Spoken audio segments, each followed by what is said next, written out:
Okay, hello everyone. So I'm trying this a different way. That was Zarek. He's whose phone I'm using, and apparently someone's at our door. Okay, anyways, but I'm gonna go ahead and get started.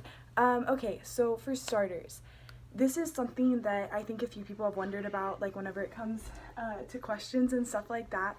I don't share names. Some of the names that I've shared, like whenever I like talk about Grayson and he asks me a silly question or something like that, that's because him and I are super close, and I know that him asking me about my favorite cookie, and if I mention his name, that's not gonna offend him. And so those are like one of the only situations that I use names.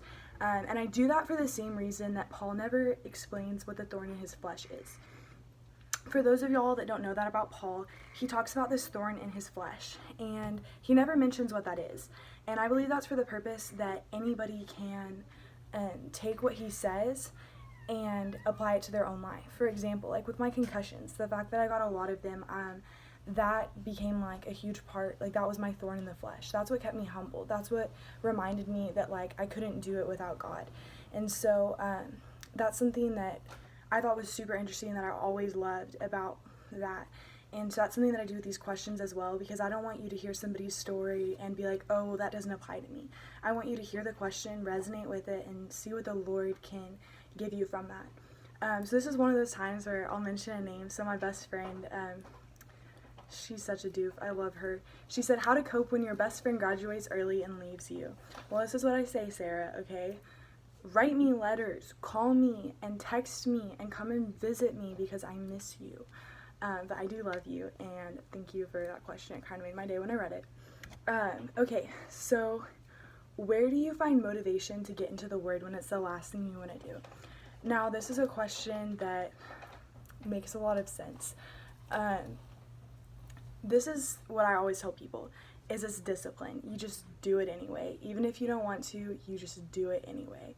And so it's just that process of, like I said, like with my getting into the Word, I'm making a habit out of it. I've been doing it every single morning, and I don't do anything else until that's done. I make sure that I do it every single day. And so that's something that I encourage you, just do it anyway. It's the discipline part of it. Okay, the next question.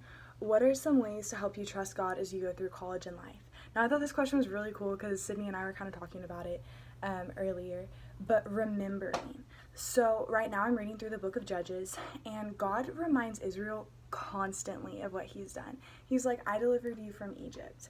And they're like, yeah, I know, but we're still going to disobey.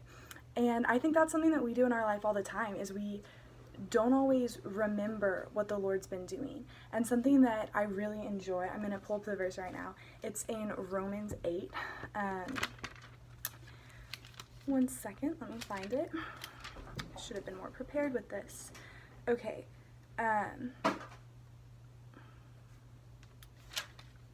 So it says that, oh my gosh, I literally just had it the other day. My bad. Romans 12. Therefore, brothers, by the mercy of God, I urge you to present your bodies as living sacrifices, holy and pleasing to God. This is your spiritual worship. Now, in this verse, the word spiritual actually translates to logical. And what I think is super cool about this is what Paul's trying to indicate through this. Now, offering your body as a living sacrifice, that sounds kind of crazy. And like trusting God with all that you are. But what I want to think about, like beyond that, is if you remember what Christ did for you, the fact that he died on the cross, that becomes logical. He gave everything for you, so why wouldn't you do the same for him? And so that's really what's been the biggest thing for me, is remembering where God's been. And something that I realized, this is what Sydney and I were talking about, is that I don't always remember what the Lord tells me or what the Lord has done for me until somebody asks about it. And then once they ask about it, I'm like going off on this tangent and I can't stop talking because I'm just so amazed by what the Lord's been doing. And so with that, write about it. And that's something that I want to start doing, and that I encourage you to do, is write about it. Write about what the Lord has been doing, what he has done, and honestly, you'll probably get to see an overview of how all these different things in your life have combined, and what he's been doing through that. And then it'll give you the opportunity to go back and reflect when you're going through a time of struggling. So I definitely encourage that.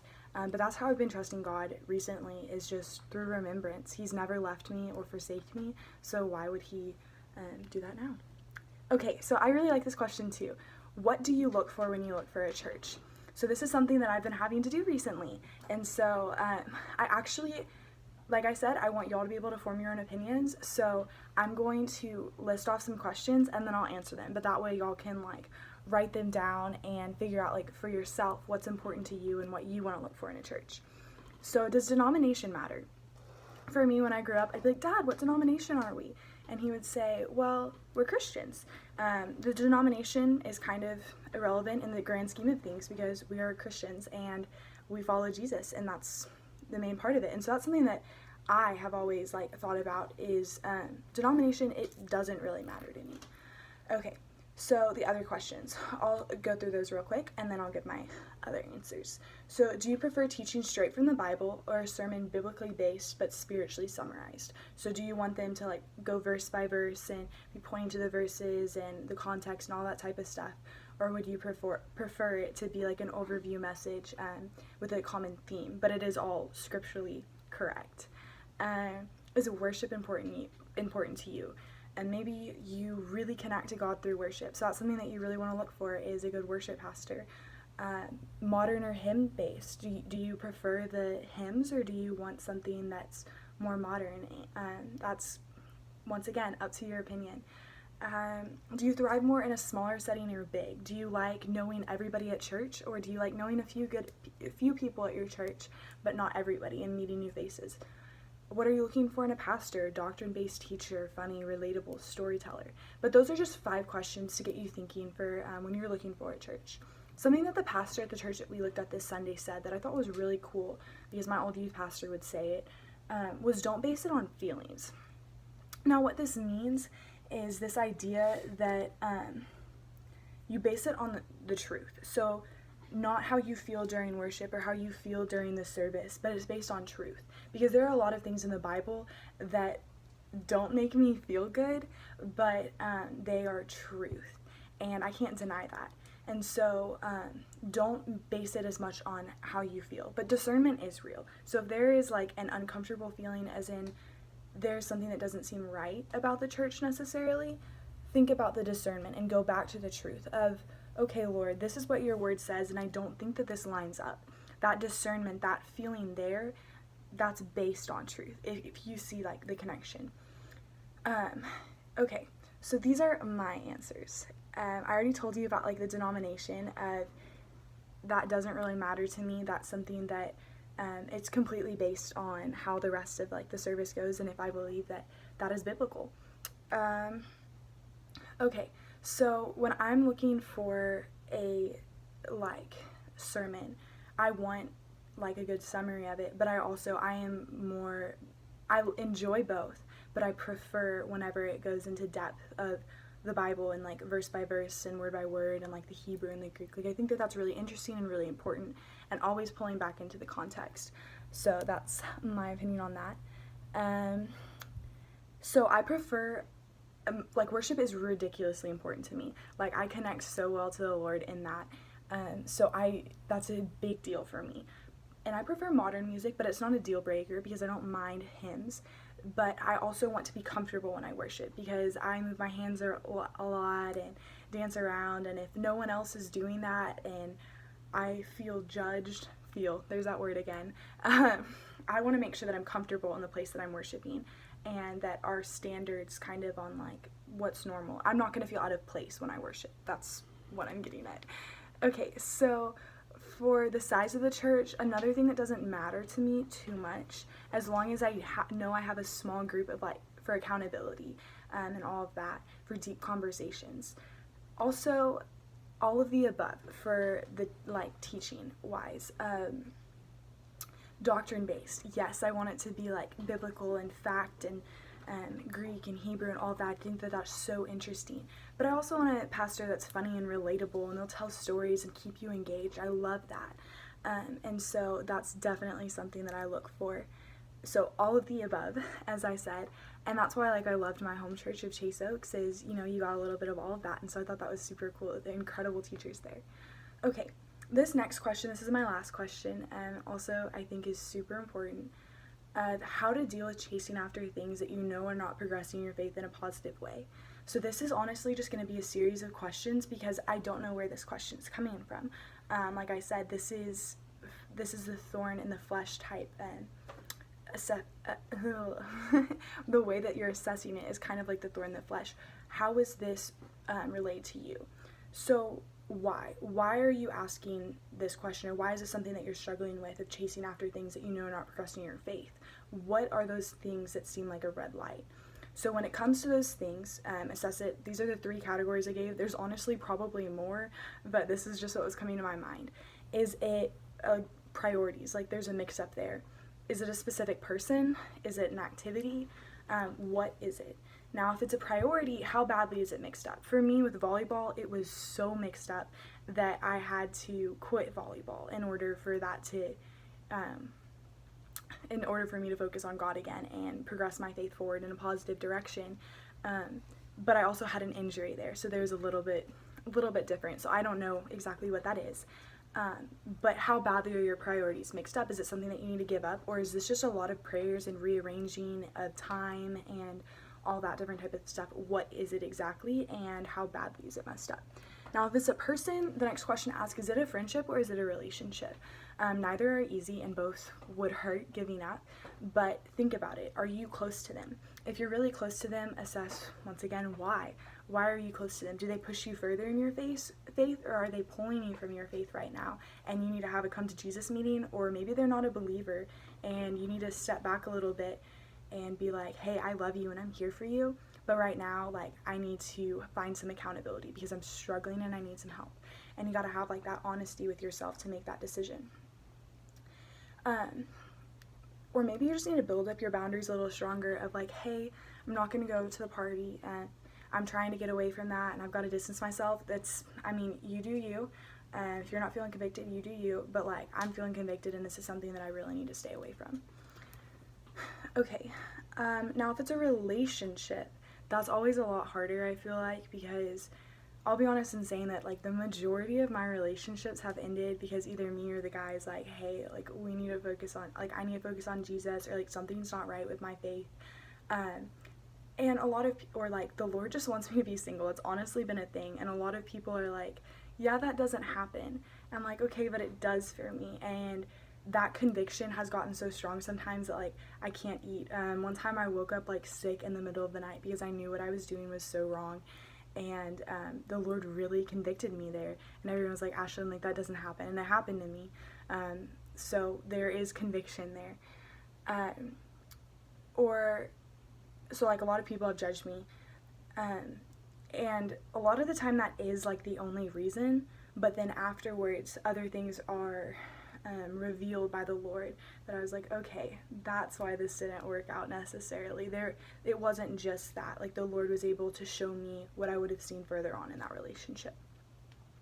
For example, one of the things, because he always gives me signs, I had a crush on a guy one time, I think, and I was like, oh, I need to stop thinking about him. Like, I'm thinking about him too much. And so the first verse that pops in my head was Proverbs 3:5-6, which I thought was so cool. It says, trust in the Lord with all your heart, lean not on your own understandings, and all your ways acknowledge him, and he will make your path straight. And so what I thought was super cool about that was, like, the Lord was reminding me, like, Ashlyn, trust in me, lean into me. When you don't understand, like, lean into me. I'm going to make your path straight. Just follow after me. And so that was, like, my no boy verse. And so it's funny to me because that verse always comes up whenever I'm in a relationship that I shouldn't be in. Is that verse comes up, I'm like, oh goodness, God, like, I see what you're doing. So I think that's super crazy. But I'm also always surrounded by people that point me back to God, and that's another sign from him, is whenever people are telling me, they're like, Ashlyn, like, come on, like, this isn't for you, you know better. All these different types of things of, like, the Lord's telling you to be single. Why are you trying to pursue any guy that's, like, waving at you? Like, what are you doing? And so also building those relationships so that way that they can notice the toxic friendships, toxic relationships, etc. Now, if it's an activity, maybe you're drinking underage or excessively or drugs, try to figure out why you're doing it. Is it to, like, look cool, to stay friends with certain people, or are you just overwhelmed and, like, that's helping? If it's, like, with your friends, figure out, like, why you're friends with them. If you feel like you constantly have to prove yourself, I know I felt like this. It wasn't necessarily with a situation like that, but I had friends that I felt like I constantly had to hang out with them or text them or go to certain events, and like that's the only way that they would like me or want to hang out with me. And that wasn't healthy, and that like destroyed my self-esteem a little bit. And so, but you could be in a situation with some friends where you're having that same issue of, I feel like I constantly have to prove myself to you. And so if you're feeling like that, then think about the fact that that's not very healthy. And so once again, assess why you're friends with them. And if you're overwhelmed, why? Is there something going on in your life where you need to talk to somebody? Is there something that, like a big event that just happened and you're really struggling? What is that euphoria feeling that like you're going for? And is there a way that you can find that in Jesus? Because something people like will ask me, they're like, Ashlyn, have you ever been high? I'm like, high on the Holy Spirit, best high there is. And they'll laugh at me, but like that's the truth. That's how I feel, because the feeling that I get whenever I'm worshiping, whenever I'm reading my Bible, whenever I'm telling other people about Jesus, that's a feeling like I cannot put into words.